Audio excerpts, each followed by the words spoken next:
Здравейте, казвам се Евелин Иванов и сега ще ви покажа какво сме направили по повод прехода към еврото, как той ще се осъществи в Иргинет и какво вие трябва да направите. Други думи, накратко ще ви запозная с нещата. Така. Ще започна малко с това каква задача решаваме. Преходът към еврото е предизвикателство общо взето за всички фирми в България. За ERP-тата е особено сложен, тъй като това не е счетоводна програма, която започва всяка година в нова база и трябва да се решават сложни въпроси, като да си запазим съществуващата информация назад. Имаме период на работа в две валути, което е януари месец 2026. Трябва в същия момент, януари 2026, да си поведем ДДС-то за 2025 в лева и да си приключим счетоводно 2025 година, чак някъде към средата на 2026 година в евро. Отделно имаме огромни бази данни, които също трябва да осигурим конвертиране. Какви са възможните подходи за това нещо? Съвсем стандартно, може всеки да си, ако реши, да има нова база данни, което обаче означава нови настройки, на практика ново внедряване и то голямо, тъй като не е възможно да се копират настройки от ERP база данни. Тя е много сложна, с много сложни връзки и не е възможно да се вземат само настройките. Взима се чисто нова празна база, без никакви настройки и се работи по нея, за да се буквално да се внедри системата в новата база данни с новата валута. Така, малко по-лек вариант от това е да се направи нова собствена фирма в текущата база данни. При този вариант част от настройките ще могат да се използват.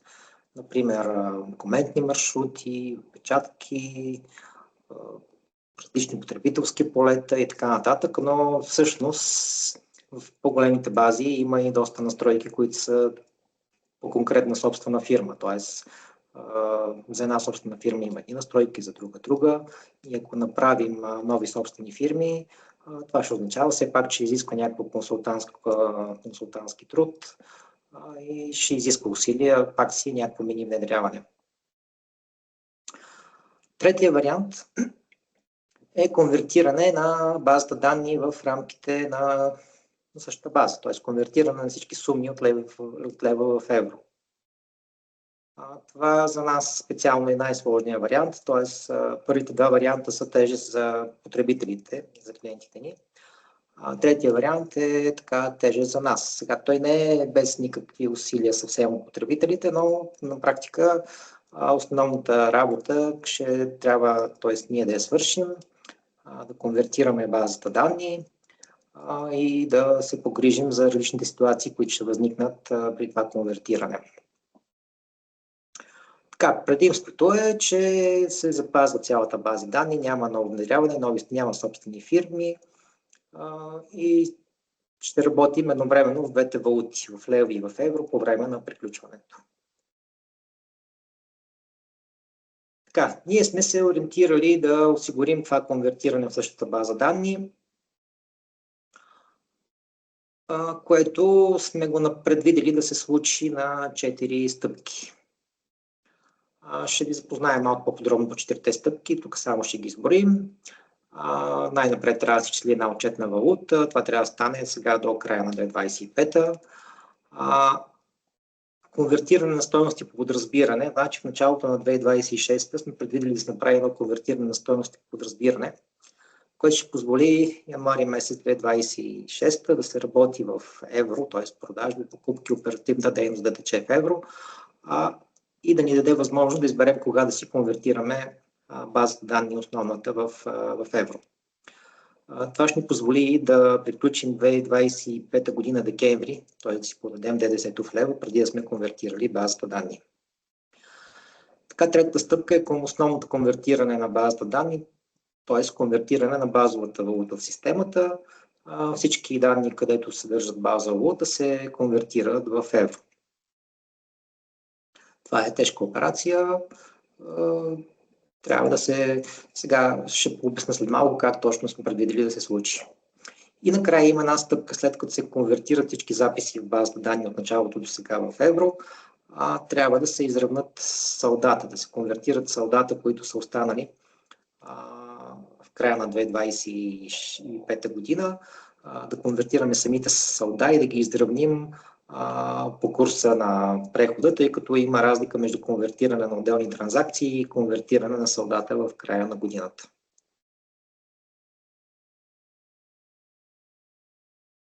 Така, първият инструмент, който сме предвидели и първата стъпка, това е така наречената отчетна валута, reporting currency.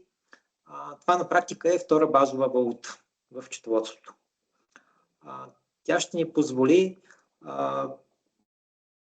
цялото движение до момента, което го водим в базова валута, да го водим в още една базова валута, отчетна валута, и всичките суми, които са в базова валута в момента, да се копират в тази отчетна валута, така че когато направим конвертирането на базовата валута в евро, тази отчетна валута да остане в лева и тази отчетна валута ще ни позволи да си приключим 2025 година в отчетна валута в лева и в същото време да работим в евро. Базата данни вече да е конвертирана в евро и да работим едновременно в тези две валути, така че да можем успешно да си приключим годината, да си подадем отчетите в лева. Едновременно с това вече да имаме базата, цялата база историческата да е преминала в евро, все едно винаги е била в евро. В момента на изчислението на отчетната валута, всичко назад в времето се изчислява на база един фиксиран валутен курс, а самата отчетна валута като инструмент, тя в момента ще използваме за прехода към евро, но тя може да се ползва по желание в последствие и за други цели, просто ако искаме да си водим в счетоводството и в една втора валута отчетна. Това обаче ще изисква да си въвеждаме валутен курс в операциите, ако решим да продължим напред във времето да си изчисляваме тази отчетна валута. Как изглежда тази отчетна валута? Например, в една оборотна ведомост, както имаме валута в на операцията, имаме валута базова валута, така имаме и отчетна валута, като трета колона ще ни се яви в оборотната ведомост. За целите на приключването дори може да скрием базовата валута и да си работим в текущата валута на сметката и от базова валута. Тази отчетна валута е показана в всички счетоводни справки, така че на практика това ни е втората базова валута, в която ще си приключим 2025 година. Как изглежда тази валута в нашата счетоводна статия? По подобен начин, както имаме, примерно, дебит базова валута, така ще имаме и дебит в отчетна валута. Тоест, отчетната валута ни се явява втори базова и всеки счетоводен документ, всеки счетоводен запис ще се отчита както в базова, така и в отчетна валута. Така, втората стъпка, която сме предвидели, е така наречените изчисления на конвертиране на стойности по подразбиране. Целта тук е в началото на януари месец да можем вече оперативно да работим в евро. За да се случи това, още в началото, може би на първи, на втори, тази процедура ще се изпълни и всички валути по подразбиране на клиенти, на доставчици, бонусни програми и някакви други неща, които са необходими за оперативната работа, ще се конвертират в евро. Така че ние да можем да си издаваме фактурите и дейността в евро и продажбите в евро, но на практика счетоводството основното няма да е преминало, докато не стигнем до следващата стъпка, която е основното конвертиране на стойности в базова валута. Това конвертиране минава на всички места, където има базова валута в системата. Тук съм изборил главните, това са счетоводните статии, складовите разписки, трансфери, корекция на себестойност, продукти и така нататък, където има базови себестойности, те ще се конвертират по курса в евро и когато преминем през тази стъпка, вече цялата ни база ще бъде вече конвертирана в евро, включително исторически назад, все едно винаги е била в евро. Тоест, от началото на съществуването на базата до сега всичко ще премине в евро. Така, четвъртата стъпка, тя може да се случи на по-късен етап. Това е една функция, която на практика ще ни създаде счетоводни записи, където ще ни конвертира стойностите в небазова валута от лева в евро. Освен това ще ни изравни салдата, т.е. ние сме конвертирали в предната стъпка всички счетоводни записи по валутния курс на еврото, но това няма да ни осигури, че салдото, умножено по курса, ще ни даде също салдо в евро. Тоест, тук има ни разлики, които трябва да се вземат с такава счетоводна статия и ние сме предвидели една функция, която може да ги изравни тези салда, така че в началото към 1 януари 2026 година тези статии ще се вземат и тези всички разлики, които са възникнали, ще отидат по сметките за валутни разлики. Сега тази функция може да се пусне след това, може да се пусне в началото, т.е. след конвертирането в евро, естествено, да се работи и когато ние, тъй като приключваме 2025, тия салда може да се променят, може да я пуснем после отново, така че да си осигурим, че салдата към началото на 2026 ще бъдат актуални в евро. Как предвиждаме да стане процеса? Значи 2026 версия трябва да се инсталира до края на този месец, някъде в този месец, ноември, за да може да осигурим това изчисление на отчетна валута. То се изчислява не наведнъж, изчислява се постепенно през нощно време се изчислява всяка вечер и се активира един джоб, който изчислява тази отчетна валута. Очакваме в малките бази 1-2 дни, по-големите може и 2 седмици да отнеме. Всяка вечер ще се изчислява от началото на записите до текущите записи, да се изчисли отчетната валута на всички счетоводни записи, които съществуват. Така, втората стъпка, която е конвертиране на стойностите по разбиране, предвиждаме да се случи между 1 и 3 януари, която тя не е особено тежка процедура, но ще изчисли стойностите по разбиране на всички клиенти, доставчици и някакви други неща, така че да може оперативно да се работи в базата в 2026 година. Така, приключването в счетоводното на месец декември трябва да се случи от 1 януари до 15 януари 2026. Препоръчваме това да се случи, докато още не е конвертирана цялата база в лева, тъй като това ще осигури по-лесно приключване на декември месец. Така, конвертиране на стойности на базова валута, т.е. новото конвертиране, значи то може да се случи и по-рано. Ние сме предвидели сме то да започне от 16 януари до 31 януари, като в който реши, може да си го пусне и по-рано, след малко ще покажа как това може да стане. Така, последната стъпка, превалутиране на салдата. То се случва със сигурност след конвертиране на стойността на базова валута, но кога точно ще се пусне, това ще трябва да решите вие, т.е. когато имате някакви готови салда или пък искате временни салда да се получат в евро, които евентуално след като приключите годината и след като имате вече напълно ясни салда за 2025 година, може да се пусне отново тази функция, която да ги направи коректни. И разбира се, приключване на 2025 година счетоводно в същата тази база до средата на 2026 година. Така, как точно сме предвидели да се случи процеса? Предвидели сме той да стане напълно автоматично. Тоест, ако вие имате собствени фирми само в лева, този процес може да стане напълно автоматично, т.е. без да правите почти нищо. Не е съвсем нищо, но почти нищо. Как точно ще се случи конверсията? Значи апгрейда към 2026 година трябва да стане някъде този месец. На 1 януари, от 1 ноември, т.е. от този месец, ще се активира автоматично изчислението на отчетна валута или когато се апгрейднете, т.е. в момента, в който се апгрейднете, ще започне процес на изчисление на тази отчетна валута и ще продължи докато се изчисли. Като пак казах, от няколко дни до няколко седмици. Така, на 1 януари 2026 автоматично ще се конвертира стойностите по подразбиране, т.е. има системен джоб, който ще се активира на 1 януари 2026, който ще конвертира стойностите по подразбиране. На 16 януари 2026 година отново има системен джоб, който ще се активира автоматично и ще изчисли стойностите на базовите валути на 2026 година.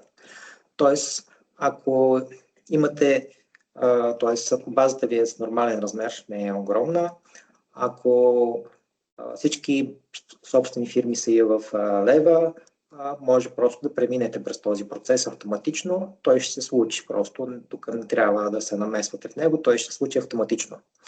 Ако искате обаче да не конвертирате всички собствени фирми, ако имате голяма база, ако имате собствени фирми в друга валута, тогава ще трябва вече да се свържете с консултантите по поддръжка, които ще ви помогнат да преминем през така наречения ръчен режим, където общо взето ще можем да се намесим и да повлияем на процеса.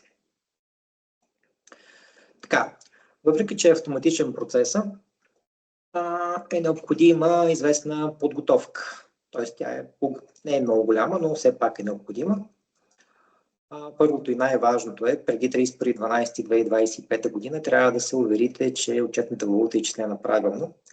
Правилно означава, че салдото в отчетна валута трябва да ви е равно на салдото в базова валута, т.е. трябва да са напълно еднакви. Т.е. отчетна валута, нейното изчисление в момента означава, че стойностите в базова валута ще се копират в отчетна валута, т.е. текущите левови стойности трябва да са копирани в отчетна валута и не трябва да има никаква разлика. Така, предвидели сме, т.е. има две нови отметки в платежни сметки и в счетоводни сметки, които общо взето означават, че ние обявяваме някаква сметка, че работи в базова валута и това ще означава, че тази сметка автоматично ще се конвертира когато е в лева, като сменим базовата валута, тя ще стане в евро, т.е. автоматично ще смени валутата на сметката. И тези отметки имат и някой друг смисъл, тъй като те влияят малко на поведението на програмата, затова трябва да се прецени на кои сметки трябва да сложим такава отметка. Сега, системата автоматично ще сложи отметки, но на тези сметки, които имат собствена фирма, т.е. ако вие работите в една собствена фирма и тази собствена фирма е сложена на сметката, отметката ще се сложи автоматично. Ако обаче имате повече собствени фирми, те са в различни валути, т.е. тогава отметката ще се сложи автоматично. Тя ще се сложи автоматично, дори ако имате много собствени фирми и те са в една валута. Тогава пак ще има такава отметка, която ще се сложи автоматично. Така или иначе, това е едно от нещата, които...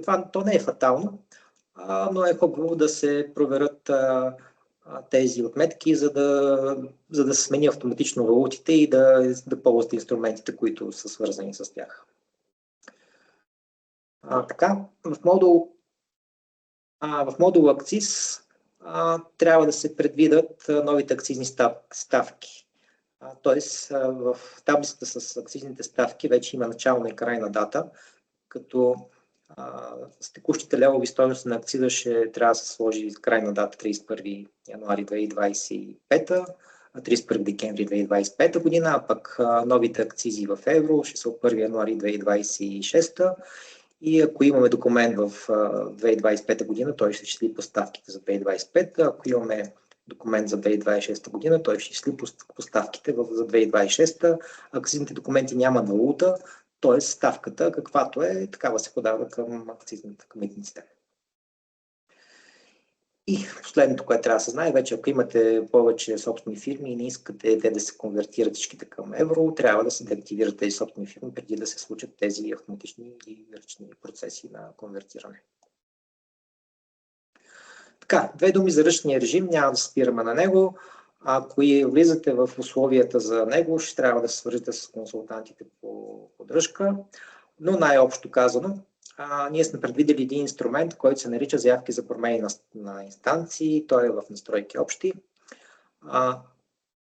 Тази таблица ще се попълни автоматично с идването на 2026 година. Тук са предвидени всички дати и курсове, по които трябва да се случи и настройки, по които трябва да се случи прехода. Това са трите стъпки автоматичните, които ще се случат. Тук са заложените дати. Ако искаме ние да променим нещо, трябва дата на изпълнение да се промени, т.е. ако искаме нещо по-рано от тези дати, всъщност по-рано единствено може промяната на базовата валута да се случи.